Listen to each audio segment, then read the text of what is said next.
Olá, sou Maria Célia Mendes, docente do Departamento de Ginecologia e Obstetrícia, atuo no setor de reprodução humana. O título da nossa aula é Sangramento uterino anormal. Vamos iniciar com essa pergunta. O que é considerado um sangramento uterino anormal? Sangramento uterino anormal é a perda sanguínea uterina, que apresenta algumas alterações nas suas características, nas características do ciclo menstrual normal, seja o volume, a duração, o intervalo e a regularidade. A incidência varia de 5 a 7% a 60% a 70%, correspondendo a 5% de todos os atendimentos no ambulatório de ginecologia. Para entender esse tema, temos que recordar o ciclo menstrual normal. Nós sabemos que o ciclo menstrual normal inicia no primeiro dia da menstruação. E aí nós temos a fase folicular, que vai durar até a ovulação. A partir daí, temos a fase lútea, que termina exatamente um dia antes da próxima menstruação. Portanto, o ciclo menstrual normal dura de uma menstruação até um dia anterior à menstruação posterior. Esses eram os critérios usados para o ciclo menstrual normal até um pouco tempo atrás, mas agora foram modificados a partir dessa publicação de 2017, em que a FIGO, Federação Internacional de Ginecologia, também aprovou. Esses autores seguiram essas pacientes por 6 meses. Elas deveriam, durante 6 meses, anotar o dia do ciclo. E, a partir daí, eles calcularam os critérios de normalidade. Então, atualmente, nós consideramos um ciclo menstrual normal, quando o intervalo está de 24 a 38 dias, a duração do fluxo até 8 dias e o volume deve ser normal. Esse volume é determinado pela paciente, baseada na sua avaliação sobre o impacto na qualidade de sua vida. Então, o volume pode ser pesado ou volumoso, normal, leve ou discreto. E o ciclo menstrual é dito regular quando a diferença entre o ciclo mais longo e o ciclo mais curto é menor ou igual a 9 dias. Como ocorre o sangramento menstrual?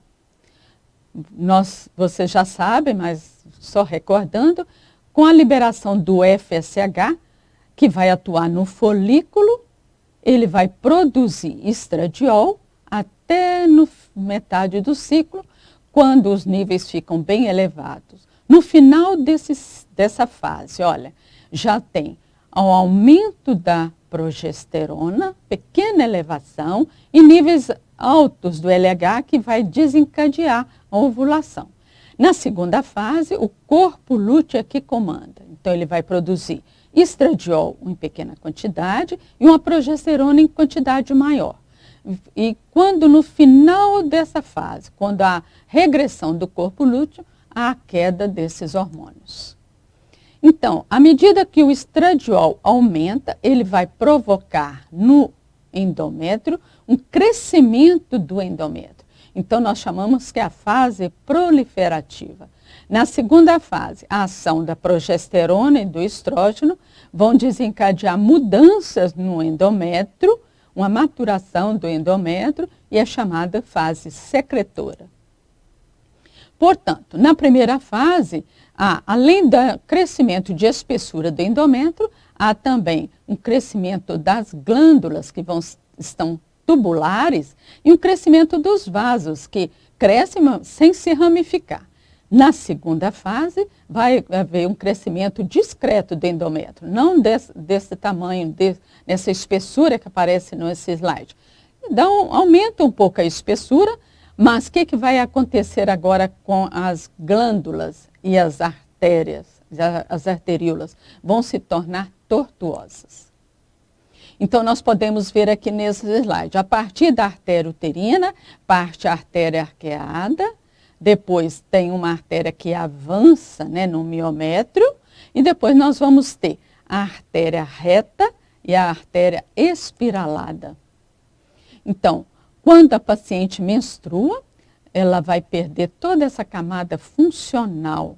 Então, ela vai perder tecido, vasos, e parte de vaso e parte das glândulas. Quando o corpo lúteo tiver a sua duração completada, então vão cair os níveis de progesterona e de estradiol.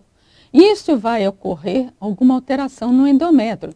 Vão atuar várias substâncias, vão ser liberadas substâncias vasoconstrictoras, vasodilatadoras, enzimas proteolíticas. O processo da menstruação é um processo complexo, mas algumas substâncias vão atuar no início da menstruação e outras vão atuar no término do fluxo menstrual. As arteríolas espiraladas vão ter agora uma atuação rítmica de vasoconstricção, vasoespasmo, seguido de relaxamento. Cada vasoespasmo sucessivo é mais prolongado e mais persistente até que ocorre o descolamento do endométrio. Como ocorre o controle do sangramento menstrual? Então, após o descolamento do endométrio, ocorrendo então a menstruação, vão ocorrer mecanismos locais de parada de sangramento. Então, nós temos a vasoconstricção das arteríolas espiraladas, a coagulação e a regeneração do endométrio. Então, vocês observam, após a menstruação, os vasos vão ter vasoconstricção e essa vasoconstricção será persistente. A seguir, continuam os mecanismos homeostáticos, formação com tampão de plaquetas e o coágulo de fibrina. Vendo aqui com mais detalhes, logo após a lesão na parede do vaso, vão aderir os fatores de von Willebrand. Em seguida, vai haver uma adesão plaquetária ao fator de von Willebrand e, com isso, a ativação das plaquetas formando o tampão plaquetário. A seguida, a ativação dos fatores de coagulação formando o tampão de fibrina. A regeneração do endométrio tem um início precoce, de modo que no 4º dia do ciclo, 2/3 da cavidade endometrial já apresentam-se com epitélio novo. No 5º ao 6º dia, toda a cavidade endometrial vai se apresentar agora com epitélio novo. Isso graças à ação do estradiol. O que acontece com os mecanismos locais no sangramento uterino anormal? No sangramento uterino anormal, os mecanismos locais de paradas do sangramento estão inadequados. Seja por um estímulo hormonal inadequado, seja por ausência ou inadequação da vasoconstricção das arteríolas, seja pelo aumento de degradação do coágulo ou por uma regeneração inadequada do endométrio. Quais são as causas de sangramento uterino anormal? Desde 2001, tem essa classificação de Palm-Cohen, que é aprovada pela FIGO.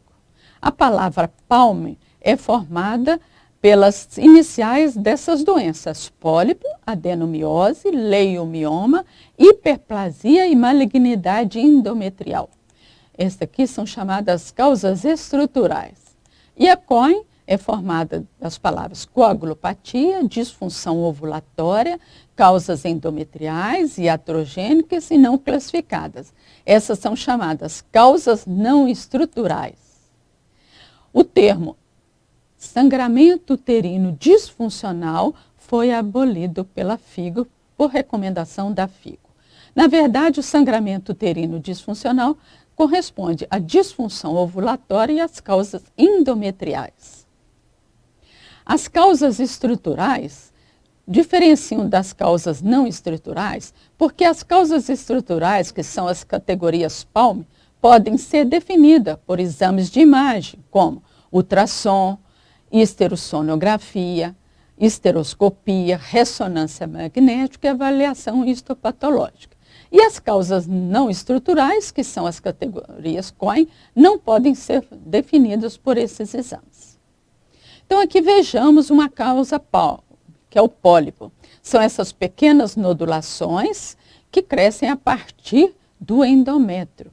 Aqui nós temos um pólipo endocervical se exteriorizando pelo orifício externo do colo. Ela não é uma causa de sangramento uterino anormal. Ela pode causar sangramento, esse nódulo pode causar sangramento por trauma durante o ato sexual ou exame ginecológico.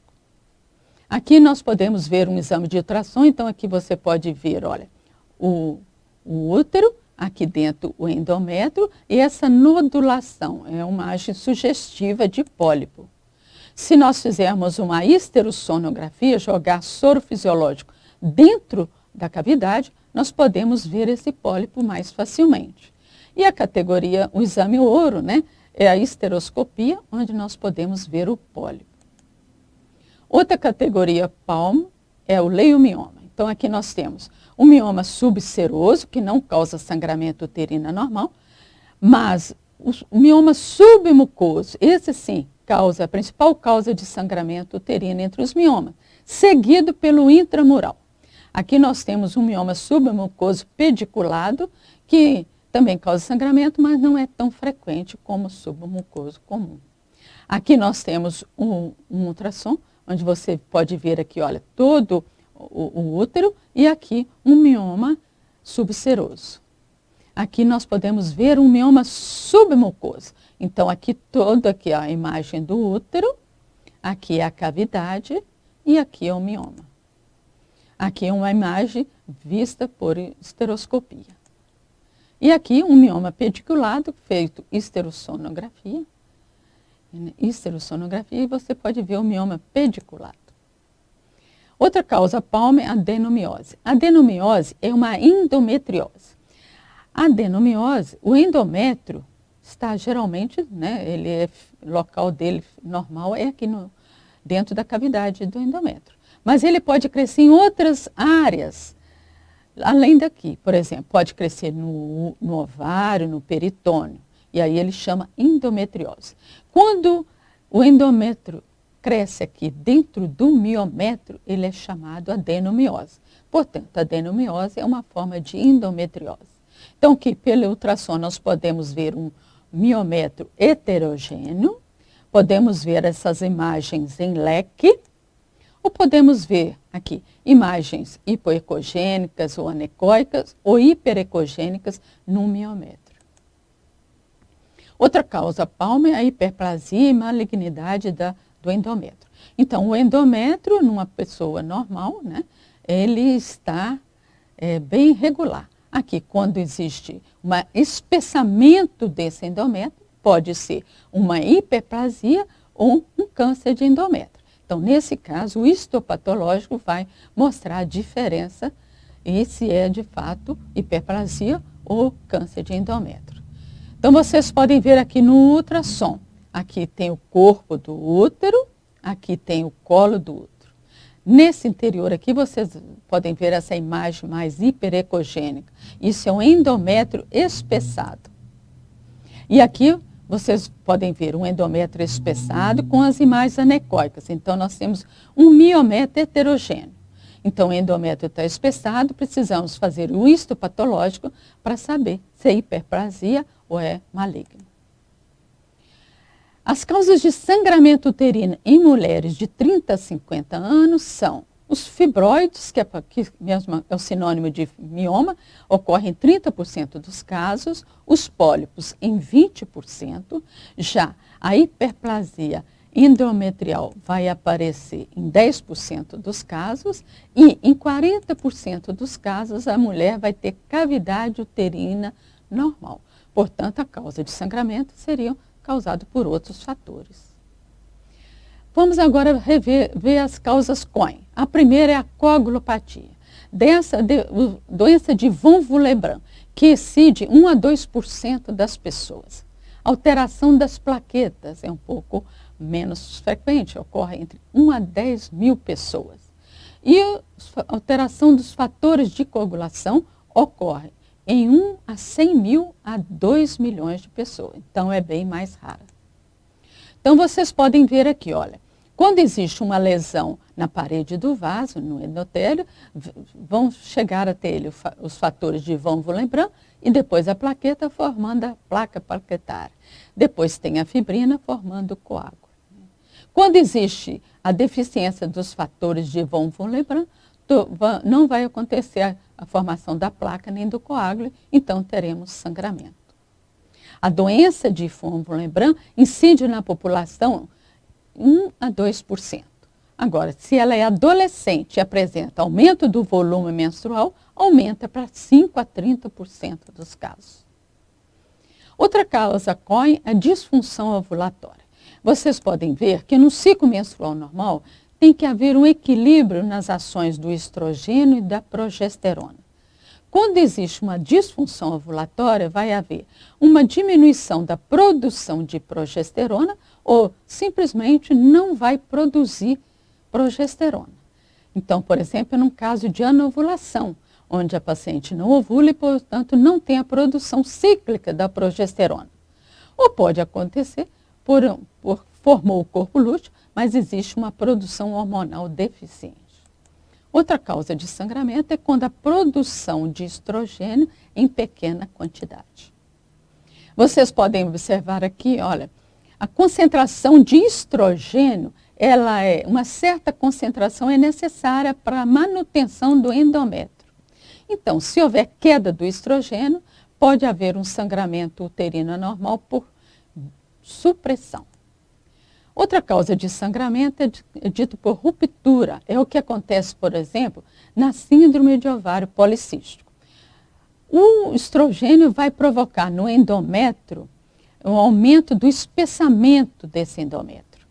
E como não vai ocorrer ovulação, esse endométrio vai continuar crescendo sob a ação do estrogênio.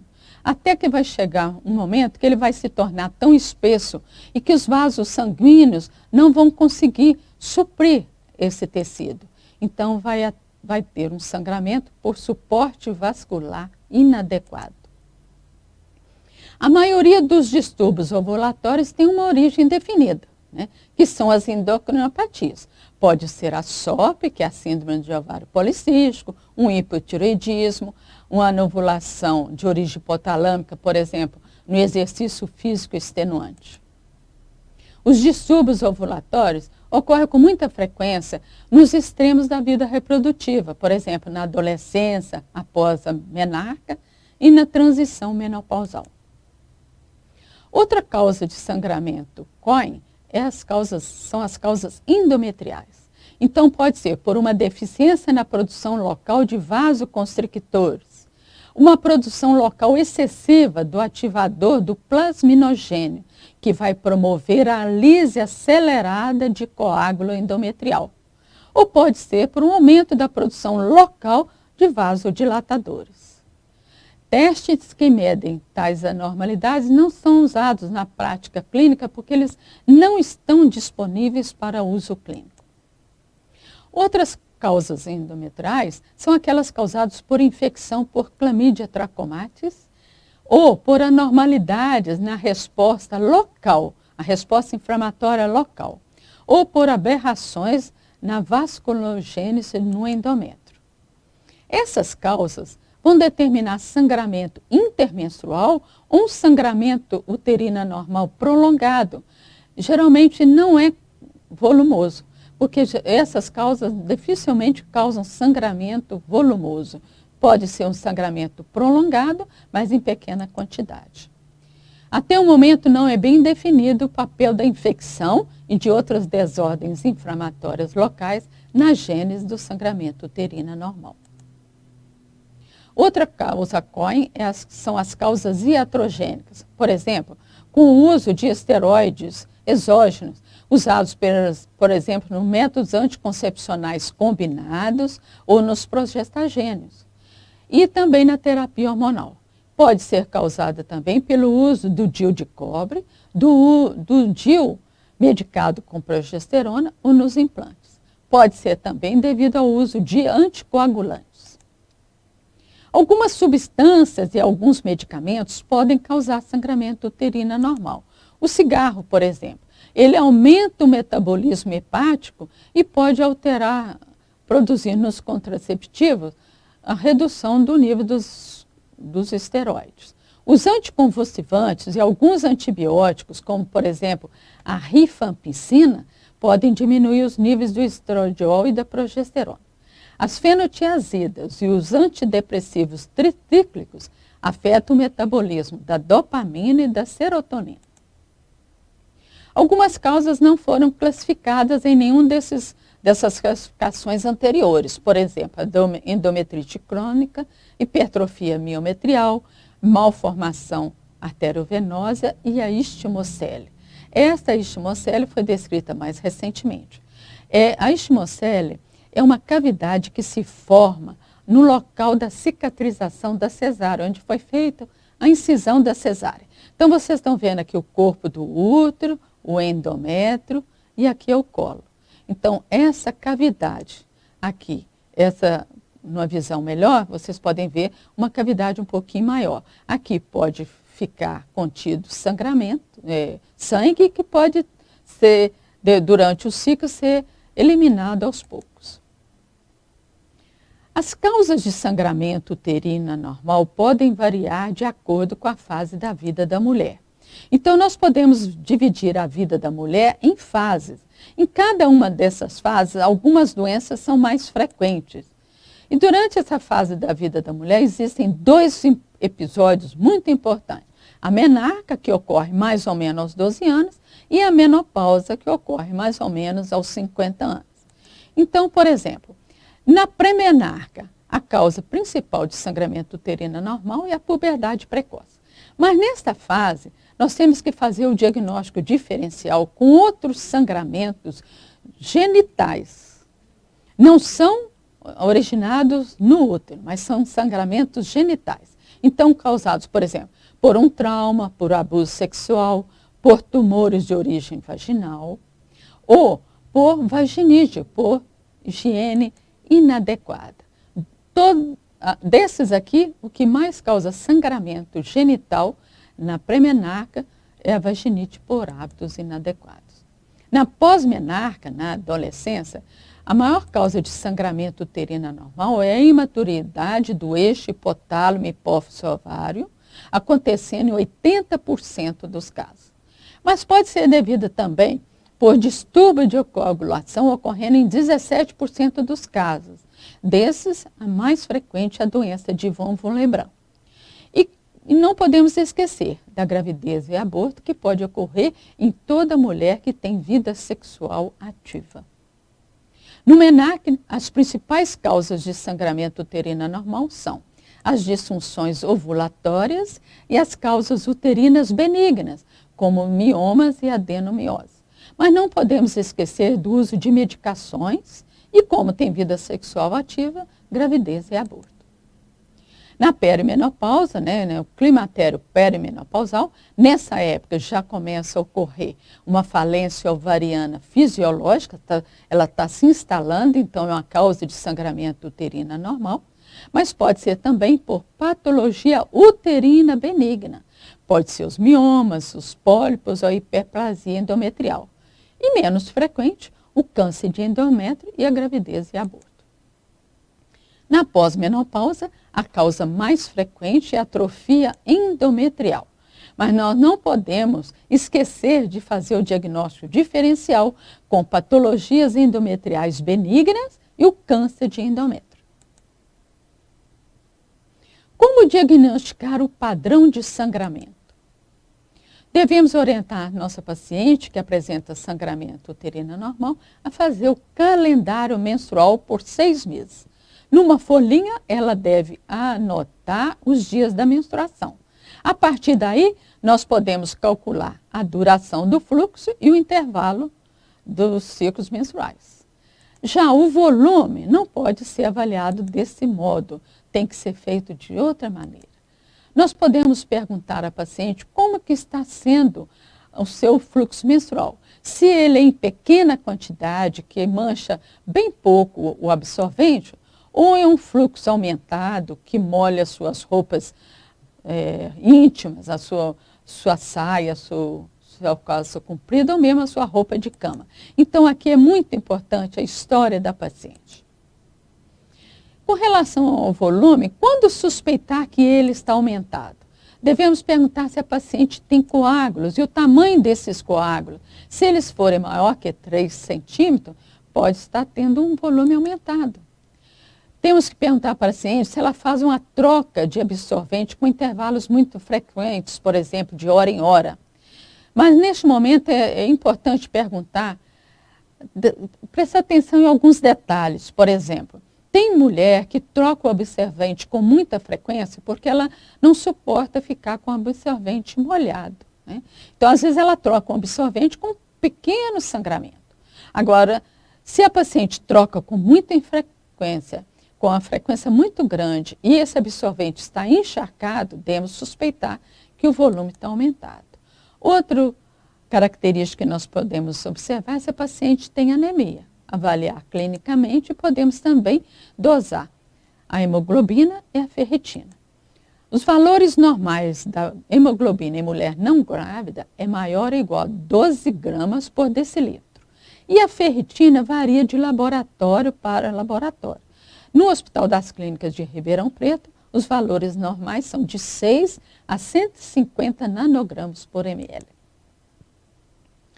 Vários termos foram usados e estavam sendo usados para descrever se a paciente tem um fluxo com duração aumentada, ou volume aumentado, ou um intervalo alterado. Mas esses termos foram abandonados por recomendação da FIGO. A partir daí, agora, deste momento, podemos iniciar o atendimento da paciente com sangramento uterino anormal. Então, devemos fazer a anamnese, como preconizado anteriormente, realizar o exame físico geral, olhar as mucosas, o pulso, a pressão arterial e depois fazer o exame ginecológico. Avaliar se o sangramento não tem origem na vulva. Se não, fazer aí depois, logo em seguida, o exame especular.